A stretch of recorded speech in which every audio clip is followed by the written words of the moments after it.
What if the very thing that made your business successful, the drive, the vision, the relentless pursuit of your goals, could also be the very thing that puts your company at risk down the line? It's a question that every founder, every entrepreneur eventually faces, often when they least expect it. Is it possible that your greatest strength, the trait that set you apart and fueled your early wins, could one day become your biggest weakness? The answer, surprisingly, is yes. And it happens more often than you might think. Founders are celebrated for their passion and vision, qualities that turn ideas into thriving companies. Their energy is contagious, inspiring teams to rally behind a shared dream and investors to believe in the impossible. But here's the paradox. The same traits that build a company can later hold it back. The founder's hands-on approach, once essential, can become a barrier to progress as the business grows and changes.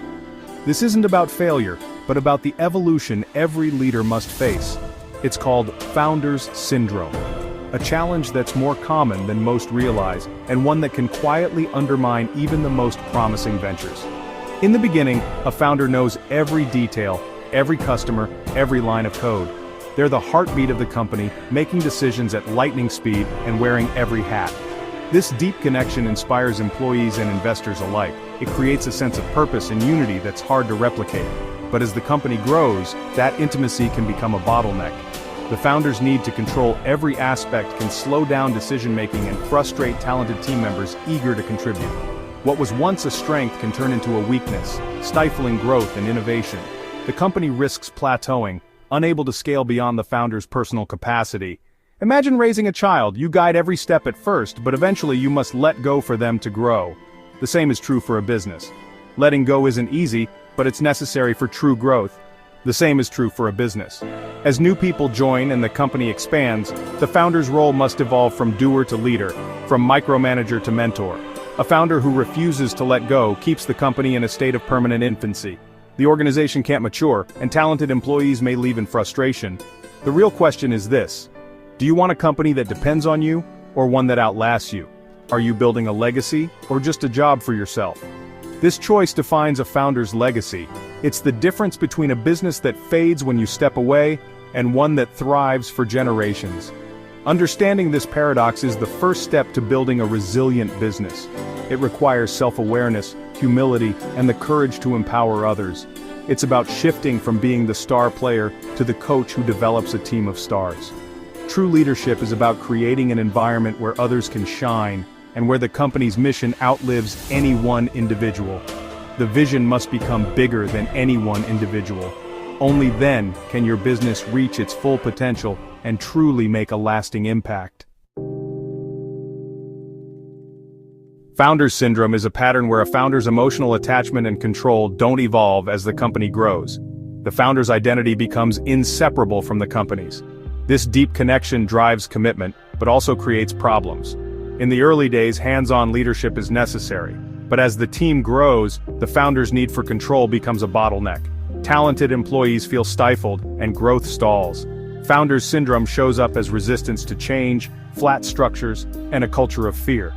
The company becomes a reflection of the founder's strengths and weaknesses.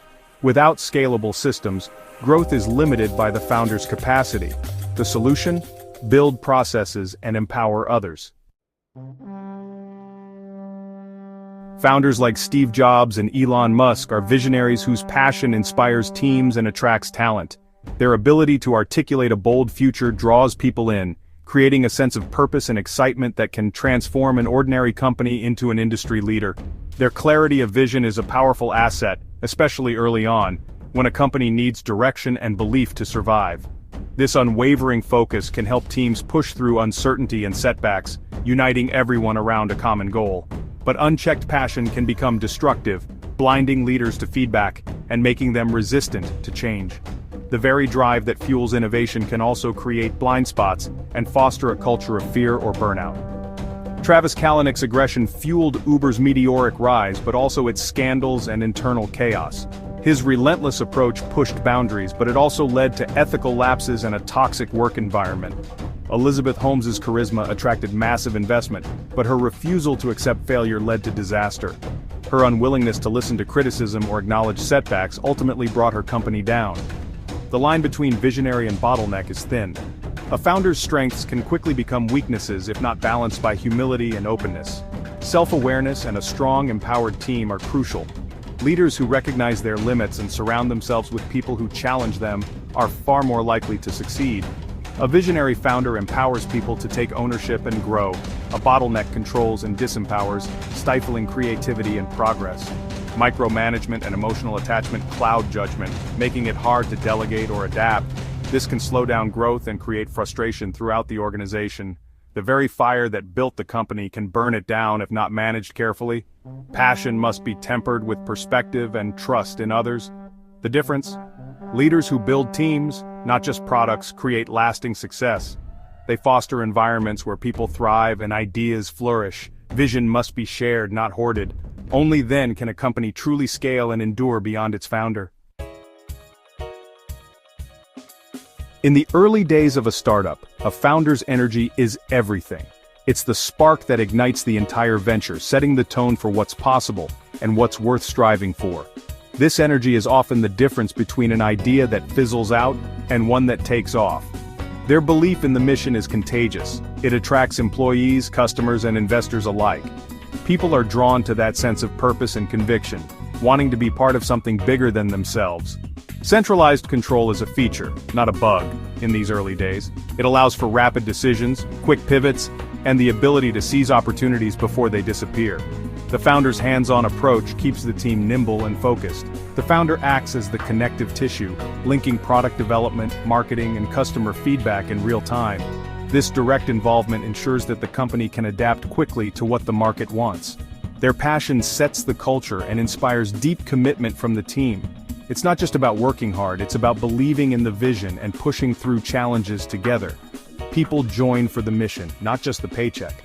They want to help build something meaningful, and the founder's drive makes that mission feel real and urgent. This energy is a magnet for top talent and critical resources.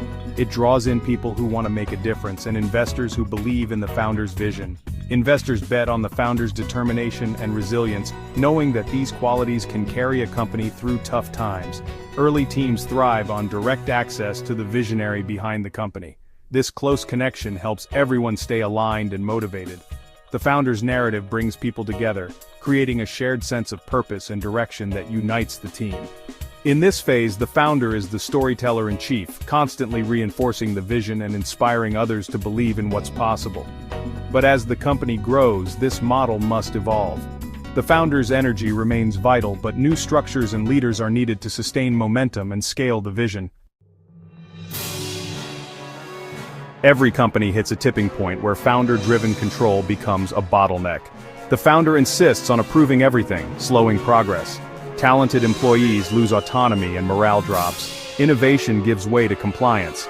Without systems, the company's stability depends on one person. Emotional attachment leads to poor decisions and resistance to change. The founder's reluctance to let go becomes a liability.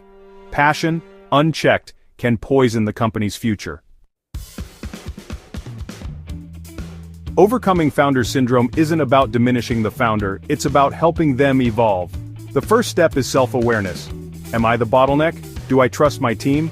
Seek feedback from mentors or a board. Delegate real authority, not just tasks. Empower leaders to own outcomes and make decisions. Build a strong independent leadership team, people who challenge and complement the founder. Establish governance and accountability.